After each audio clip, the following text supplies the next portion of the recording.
1년에 한 500권 정도의 책을 접하거든요. 머릿말 보고 대충 그런 띄엄띄엄 보는 것도 한 500권 정도 되니까 보통 사람들이 제가 볼 때는 거의 저는 한 200배 정도 책을 읽거든요. 그러니까 인풋 양이 게임이 안 되는 거죠. 그러다 보니까 자연스럽게 책에 나오는 거죠. 미래의 나의 모습과 as is, 현재의 나의 모습 사이에 갭이 있잖아요. 그 갭을 줄이기 위한 모든 노력, 행동, 태도, 저는 이걸 공부라고 정의합니다. 메모의 목적은 마음의 평화입니다. 우리가 뭔가 잠깐만 기억하려고 하잖아요. 그 마음의 평화가 깨져요. 어딘가 이렇게 메모를 해놨다. 이런 마음의 평화가 오거든요. 그래서 저는 사실은 메모광입니다. 저는 술 먹을 때도 메모하고 지금도 사실은 메모하고 항상 메모를 합니다. 근데 메모는 메모하는 게 중요한 거 아니에요. 메모도 중요하지만 메모 이유가 더 중요해요.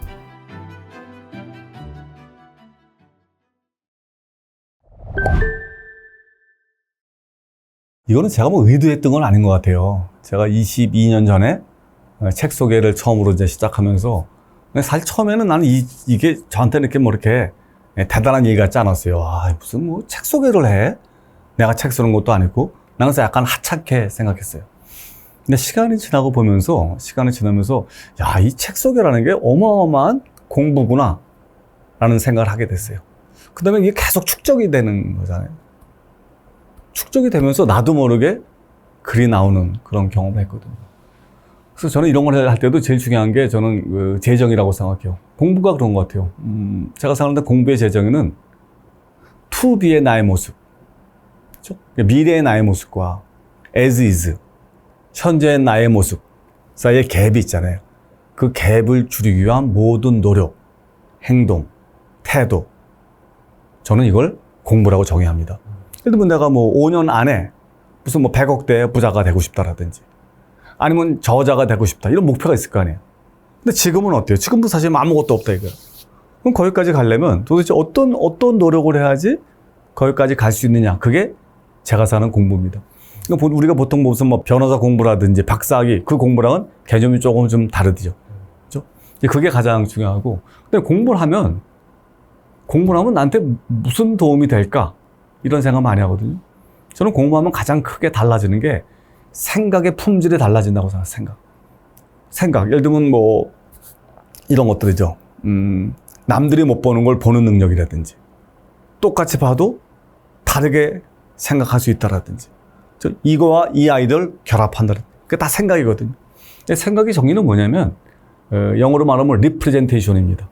다시 떠올린다라는 말이에요. 이건 누가 한 정의냐면 스위스의 철학자 피아제라는 사람이 한 말입니다. 생각이라는 것은 다시 떠올린다는 거죠. 뭘 다시 떠올려요? 내가 들은 거, 내가 본 거, 내가 경험한 거. 이게 무의식 쪽에 있다가 어느 순간에 털커덕 떠오르는 거. 그게 생각이라는 거예요. 그리고 생각은 내가 하고 싶다고 나오지 않아요. 그렇죠? 엉뚱한 순간에 딱 튀어나온다고요. 밥 먹을 때, 운전할 때, 샤워할 때. 그렇죠? 내가 원하는 타임하고 생각이 튀어나오는 시점이 항상 타임 갭이 있죠. 그러면 좋은 생각을 하려면 어떻게 해야 되냐는 거죠. 나는 인풋이 많아야 된다고 생각해요. 인풋 없이 좋은 생각을 한다는 거는 제가 볼 때는 고기 없이 스테이크를 만들겠다는 것만큼이나 말이 되지 않는 거죠. 그렇죠? 인풋에서 메인은 책입니다. 유튜브는 안 해요. 유튜브가 조금 도움은 되지만 제가 볼 땐 책이 한 70, 유튜브가 30 정도의 비율로 가면 제일 좋은 것 같아요. 그래서 인풋이 있어야 되죠. 그러니까 제가 책을 많이 쓰게 된 거는 인풋이 많은 거예요. 저는 어찌됐건 지금도 1년에 한 500권 정도의 책을 접하거든요. 냅싸게 읽는 거는 100권 정도 되지만 이렇게 대충 머릿말 보고 대충 그런 띄엄띄엄 보는 것도 한 500권 정도 되니까 보통 사람들이 제가 볼 때는 거의 저는 한 200배 정도 책을 읽거든요. 그러니까 인풋 양이 게임이 안 되는 거잖아요. 그러다 보니까 자연스럽게 책이 나오는 거죠. 그러니까 인풋이 있으면 아웃풋이 있어야 되는데 제가 생각하는 아웃풋은 말과 글입니다. 그게 선순환 사이클이죠. 많이 인풋하고 그 뇌에서 뭔가 소화를 시킬 거거든요. 근데 그게 말과 글로 튀어나오고. 그러니까 저는 그걸 증명하고 있는 것 같아요. 책을 많이 읽으면 미천이 많아지면 책은 글은 저절로 써진다. 근데 굉장히 많은 사람들이 글을 쓰려고 노력을 많이 해요. 그래서 제가 이제 글쓰기 학교 같은 것도 글사제라는 글쓰기 학교도 하는데 제가 와보면 한 30% 정도만 성공을 해요. 나머지는 글쓰기에 실패합니다. 이유가 뭐예요? 미천이 없는 거예요.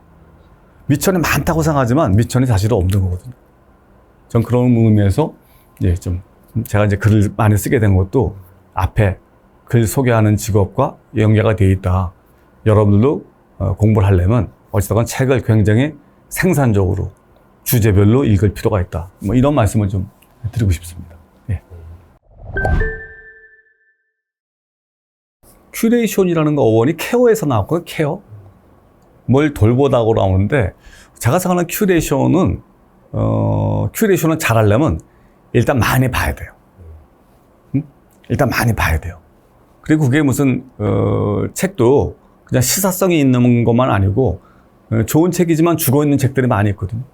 근데 저는 사실 처음에는 그런 생각을 못 했는데 20년 이상을 하다 보니까 탁탁 떠오르는 거예요. 예를 들면 경력사원이 봐야 될 책이라든지 회계사가 봐야 될 책이라든지 이런 것들이 자꾸만 떠오르거든요. 그래서 만약 큐레이션을 잘하는 방법은 핵심이 다독인 것 같아요. 근데 읽는 것만으로는 되지 않죠. 왜? 사람의 기억력을 오래 못 가거든요. 읽고 그 자료를 쓰기 좋게, 찾기 좋게 잘 정리정돈하는 게 되게 중요합니다. 그래서 저는 사실 제가 이제 사람들은 나한테 재산 목록 1호가 뭐냐? 라고 물어보면 나는 컴퓨터 안에 있는 지식 냉장고다. 라고 말하거든요. 저는 지식 냉장고를 갖고 있는데 지식 냉장고는 뭐냐면 책을 읽잖아요. 근데 읽은 거는 오래 가지 못해요. 그러니까 굉장히 많은 사람들이 독서를 하다가 중간에 집어치우는 이유가 뭐냐면 많이 읽었지만 그게 현실 생활에 도움이 안 되는 거예요. 그래서 저는 책을 읽고 나서 어떻게 하냐면 제가 이제 고수의 독서법이라는 책에서도 이걸 좀 언급했는데 읽고 필사가 되게 중요합니다. 그렇죠? 일정 부분은 다 필사를 해야 돼요. 그렇죠? 그래서 배울 게 많은 책들은 A4지로 15장 정도 됩니다. 근데 필사한 거는 쓸모가 없어요. 필사하는 것 자체가 가치가 있는 거지. 그래서 그거를 이제 지식 냉장고는 뭐냐면 폴더를 만들어서 그 관심사들 있죠? 무슨 뭐 리더십이라든지 뭐 자기 개발이라든지 AI라든지 챗 GPT라든지 관심사항 있잖아요. 주기적으로 여기에 있는 거를 여기로 옮기는 겁니다. 아, 요거는 리더십에 좋은 사례다. 컨트롤 C, 컨트롤 V로 긁어서 옮기죠. 아, 요거는 갈등에 관련된 되게 좋은 사례다. 그래서 지식 냉장고 안에 폴더가 한 1000개쯤 되거든요. 주제별로. 제가 책에 나오는 거는 폴더 안에 자료 양이 많아지면 그걸 책으로 옮기는 겁니다. 대부분의 사람들 그런 지식 냉장고를 안 갖고 있거든요.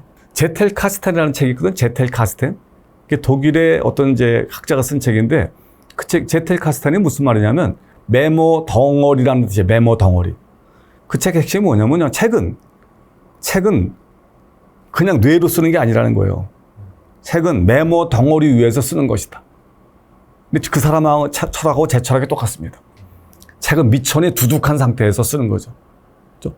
그런 면에서 만약 여러분들이 지식을 제대로 쌓고 싶다 하게 되면 효과적으로 책을 읽고 효과적으로 메모를 정리하고 그다음에 그 메모를 지식 냉장고의 폴더로 다시 한번 재분류하는 것들이 필요하다. 이런 말씀을 좀 드리고 싶습니다. 그렇죠. 제가 메모 관련돼서도 제가 관심이 있어서 제가 예전에 한 10년 전에 신은 디테일에 있다라는 책을 썼었어요. 일단 메모의 목적이 되게 중요해요. 혹시 메모의 목적을 생각해 보셨어요? 메모의 목적은 마음의 평화입니다. 우리가 뭔가 잠깐 기억하려고 하잖아요. 그 마음의 평화가 깨져요. 근데 우리가 어딘가 이렇게 메모를 해놨다. 이런 마음의 평화가 오거든요. 그래서 저는 사실은 메모 광입니다. 저는 술 먹을 때도 메모하고 지금도 사실은 메모하고 항상 메모를 합니다. 근데 메모는 메모하는 게 중요한 거 아니에요. 메모도 중요하지만 메모 이유가 더 중요해요. 독서하고 똑같아요. 독서도 독서가 중요한 게 아니고 독서 이유가 중요하거든요. 필사하고 그렇죠? 그걸 지식 냉장고에 옮겨놓고 이런 게 중요하거든요. 메모도 그렇습니다. 제가 생각하는 메모의 핵심은 허브 앤 스포크 방식이에요. 혹시 그 단어가 익숙하세요? 허브는 중심이라는 말이고 스포크는 자전거살을 뜻합니다. 그렇죠? 그거는 페덱스라는 회사 아시죠? 세계에서 가장 큰 물류회사 페덱스의 비즈니스 모델이에요. 그건 뭐냐면 페덱스를 만든 사람이 우리나라는 땅이 작기 때문에 그렇죠? 예를 들면 서울에서 대전 간다. 하면 서울에서 대전으로 그냥 직송을 하면 돼요. 근데 미국은 워낙 땅덩어리가 크잖아요. 그래서 사람이 이렇게 생각한 거야. 지금처럼 A 장소에서 B 장소로 바로 물류를 이동하는 건 그건 낭비다. 그죠? 미국의 중심이죠. 테네시주나 이렇게 미국의 중심에 큰 물류창고를 만들어서 모든 화물을 거기로 모았다가 그 다음에 거기서 다시 재발송을 하는 게 이상적이다. 라고 이 사람이 예일대학교 석사과정 때 그걸 논문으로 제출해요. 근데 지도교수가 말이 안 된다. 라고 하면서 B를 줘요. 이 사람이 열받죠. 그래가지고 이 사람이 내가 이걸 실제 증명하겠다 해서 만든 회사가 페덱스입니다. 그죠? 근데 저는 메모에도 이게 적용된다고 생각해요. 메모를 많이 했잖아요? 그럼 난 맨날 물어보죠. 그 메모한 거 어떻게 하셨습니까? 그저 갖고 있는 거. 그거 아무 소용이 없는 거야. 그래서 저는 컴퓨터 바탕화면에 메모함이라는 걸 탁 만들었어요. 그래서 모든 메모를 다 거기다 다 모아요. 가장 중요하니까. 허브로 모으는 거야, 일단. 그죠? 뭐 수첩에 있었던 거, 뭐 여기다 있던 거, 뭐 강연 들었던 거 다 여기다 모읍니다. 이게 굉장히 중요해요. 그 다음에 수시로 주기적으로 여기서 일정 부분을 지식 냉장고로 옮겨요. 지식 냉장고로 옮겨요. 두 가지는 더 다르게 옮겨요. 메모에서 가장 중요한 메모는 사람 관련된 메모거든요. 그래서 저는 스마트폰에 보면요. 그 사람 이름이 있고 주소가 이름이 있고 전화번호 있잖아요. 거기 아래 메모함이 있습니다. 그럼 항상 저는 거기다가 갔다 와서 있어요. 아, 이 사람 1964년생. 서울법대 나와서 뭐 하고 있고 애는 어떻게 되고 도곡동 살고. 그래서 어떤 사람 주요 클라이언트는요. 이만큼 됩니다. A4로 2장 정도가 메모되어 있어요. 개인별로. 그럼 가끔 그 사람 우리가 뭐 자주 만나지 못하잖아요. 또 그 사람에 관련된 정보를 다 기억할 수도 없잖아요. 기억할 필요도 없고. 그러니까 사람별로 모든 사람을 다 메모할 필요 없지만 자주 만나는 직원이라든지 고객이라든지 주요 이해 당사자들은 다 거기에 모읍니다. 그럼 그 사람을 만나기 전에 1분만 들여다봐도 언제 만났고 그때 무슨 얘기하고 다 나오거든요. 그게 굉장히 중요하죠. 또 하나는 뭐냐면 캘린더가 있잖아요. 스마트폰 안에. 근데 우리가 그렇거든요. 예를 들면 저는 이제 강의를 많이 하고 되게 다양한 회사를 많이 다니기 때문에 예를 들면 내가 이제 모 회사를 다음 주에 가기로 했어요. 근데 운동하다가 갑자기 이 회사 가서 이 얘기를 하면 좋겠다라는 아이디어가 떠오르잖아요. 그럼 보통 사람도 어떻게 해요? 그냥 머릿속에 갖고 있다가 그날 가면 까맣게 까먹고 그때 뭐가 아이디어가 있었는데 이런다. 캘린더에 들어가서 거기다 메모해 놓으면 돼요. 이때 이 책을 소개하겠다라든지 이때 이런 질문하겠다. 그러니까 메모는 여러 가지가 중요하지만 일단 사람 관련된 메모라든지 사건에 관련된 메모는 스마트폰을 활용해서 적극적으로 입력을 하라는 거죠. 또 하나는 그렇죠? 메모에 메모함을 만들어서 이거를 분류해서 지식 냉장고로 옮겨놔. 그럼 그게 생산성에 엄청난 도움이 됩니다. 정보는 내가 원할 때 꺼내 쓸 수 있어야 돼요. 현대인들의 몰입을 가장 방해한 거는 뭐 누가 말할 것도 없죠. 스마트폰이죠. 그렇죠? 스마트폰이죠. 제가 볼 때 스마트폰은 잘 활용하면 정말 스마트폰이지만 스마트폰을 지금처럼 하루 종일 손에 잡고 사놓으면 그건 바보폰이 된다고 생각하거든요. 그래서 저는 나름대로 제가 생각하는 거는 온 시간과 오프 시간을 구분합니다. 그래서 저는 운동할 때는 스마트폰을 저쪽에 갖다 둬요. 운동. 왜? 1시간 동안 그렇게 중요한 일은 일어나지 않거든요. 내가 없더라도 큰 문제가 없거든요. 그러니까 일단 저는 운동할 때 1시간. 근데 저는 잠자기 전부터 스마트폰을 서재에 둡니다. 다 진동으로 해갖고 다 서재에 둡니다. 그러니까 저는 예를 들면 저녁 7시부터 그 다음날 새벽 3시 반까지는 안 봐요. 침실에 두지 말라는 거죠. 그죠? 세 번째는 이동 중에도 손에 들고 있으면 계속 열어보게 되거든요. 그래서 이동 중에도 저는 백팩 뒤에다가 넣습니다. 그죠? 그것도 진동으로 해놔요. 그럼 잘 들리지가 않아. 근데 메모도 저는 가능하면 종이에다 메모를 합니다. 스마트폰에다 메모하러 들어갔다가 다른 걸 보게 되더라고요. 그러니까. 분명 메모하러 들어가는데 내가 딴짓을 하고 있더라니까요. 그래서 메모장도 저는 여기다가도 메모를 가끔 하지만 저는 그냥 종이에다 메모해서. 그 다음에 친구할 때 이렇게 할 때도 이런 거 할 때도 저도 지금 이거 탑승 모드로 해놨거든요. 지금도. 그러니까 저는 그렇게 딱 온과 오프를 구분하게 해놓으면 사실은 스마트폰을 굉장히 할 수 있다고 생각해서 몰입의 쌍둥이가 뭔지 아세요? 몰입의? 우리가 뭔가 몰입한다. 몰입의 쌍둥이 뭐냐면요. 차단이야, 차단. 차단을 해야지 몰입할 수 있어요. 차단하지 않으면 몰입할 수 없습니다. 제가 특정 주제에 관련된 걸 좋아해서 특정 주제가 나타나면 제가 다 그걸 책으로 쓰는 습관인데 공부에 관한 것도 제가 썼어요. 공부란 무엇인가라는 책도 제가 재작년에 한 번 썼는데 공부는 두 종류가 있는 것 같아요. 돈이 되는 공부와 돈이 되지 않는 공부. 그죠? 목적이 분명한 공부와 목적이 분명치 않은 공부. 근데 젊어서는 사실은 목적 지향적으로 공부를 하죠. 공인중개사 시험을 본다라든지. 그죠? 근데 저는 이제 한 50이 넘어가게 되면 돈이 되는 공부보다는 돈이 안 되지만 내 관심이 가서 내가 하고 싶어서 하는 공부를 권하고 싶어요. 그거는 돈은 안 주지만 엄청난 충만감을 줍니다. 그죠? 충만감을 줍니다. 그죠?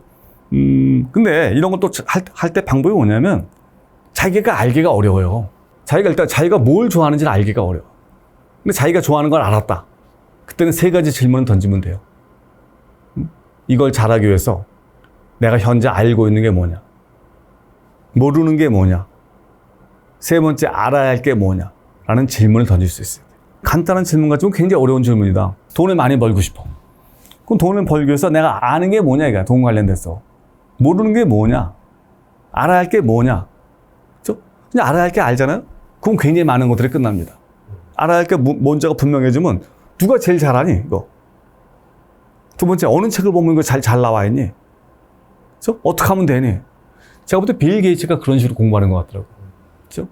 그 넷플릭스에 보면 빌 게이츠 특집, 인사이드 빌 게이츠인가? 이런 프로가 있는데, 그 빌 게이츠가 그런 식으로 하더라고요. 예를 들면 이 사람이 에너지에 관련된 관심이 많아요. 지금 이제 석유가 고갈되니까 대체 에너지가 필요한데, 그거 찾기 시작하는 거죠. 그래서 결국 이 사람이 찾아낸 게 핵입니다. 원자핵 발효 외에는 방법이 없다. 그럼 그 사람이 다음 질문 던지는 거야. 근데 이렇게 좋은 에너지인데 이걸 왜 사람들이 안 쓰려고 하냐? 안전성에 문제가 있다는 거야. 그래서 계속 책을 읽고 전문가를 불러서 안전성을 확보한 그런 에너지를 하는 그 공부 프로세스죠. 그래서 저는 그게 모든 거에 해당된다고 생각해요. 예를 들어 무슨 자녀들하고 사이가 되게 안 좋다. 그러면 인간관계 관련된 책을 집중적으로 읽어야 될 거 아닙니까? 항상 그런 질문이죠. 아는 게 뭐냐? 모르는 게 뭐냐? 내가 알아야 할 게 뭐냐? 알아야 할 거 알게 되면 이거 어느 책을 보면 잘 알 수 있느냐? 이거 누가 제일 잘하느냐? 그럼 찾아가면 되는 거죠. 근데 사실은요, 책방 가서, 교보같이 큰 책방 가서 그걸 찾는 거는요, 바닷가에서, 그냥 뭐 찾는 거나 비슷한 게 어렵습니다. 그래서 저는 큐레이터라든지, 예를 들면 저 같은 사람들이 필요하다고 생각해요. 그래서 저는 가끔 욕구를 느껴요. 사람들이 막 책방 가서 막 찾을 때 물어보고 싶어요. 무슨 일로 오셨습니까? 어떤 책을 읽고 싶습니까? 근데 대부분 사람들이 다 어떤 책을 고르냐면 최근에 나온 책이라든지 그렇지 않겠어요? 아니면 대형 출판사에서 마케팅 차원에서 그냥 매대를 점령한 책들을 권하는데 제가 볼 때는 이 사람이 원하는 거하고 그 책하고 맞아떨어질 확률은 굉장히 적어요. 제가 볼 때는 한 20%도 되지 않아요. 그래서 저는 우리 한국 사람들의 책을 안 읽는 이유 중에 하나도 그 미스매칭에서 온다고 생각해요. 책이 좋다는 건 다 알지만 실제 스위스팟에 맞추기가 어려운 거야. 스위스팟에. 그래서 사실 제가 제일 하고 싶은 일 중에 하나가 그런 것들에 관련된, 물론 제가 모든 분야를 할 수는 없어요. 제가 할 수 있는 건 특정 분야죠. 특정 분야지만 입문자들이죠. 처음에 책 읽는 사람들한테는 이런 책이 좋다. 이런 건 얘기할 수 있을 거거든요. 예를 들면 우리가 애 먹는 거랑 똑같거든요. 애가 처음에 낳게 되면 젖을 먹잖아요. 젖을 먹다가 그 다음에 이유식을 먹고 그 다음에 밥을 먹고 또 고기를 먹잖아요. 근데 우리가 보면 총균세라든지 이런 책들, 호모데우스 이런 책들은 쉬운 책이 아니거든요. 그 우유 먹는 사람한테, 이유식 먹는 사람한테 그런 거 권해보세요. 중간에 포기합니다. 정의란 무엇인가? 그거 못 읽어. 그건 독서력이 높아야 되거든요. 근데 굉장히 많은 사람들 자기의 독서력은 생각하지 않고 그냥 유명한 책 짚거든요. 그리고 그냥 좌절하거든요. 그러면서 다시는 책을 안 읽게 되거든요. 그래서 제가 이제 원하는 그런 독서 관련된 것들은 장르별로, 입문 과정, 그 다음에 중급 과정, 상급 과정, 이런 걸 해갖고 이렇게 좀 독서 지도를 하게 되면 훨씬 많은 독서 인구가 확보되지 않을까. 이런 생각 혼자서 좀 많이 해봅니다.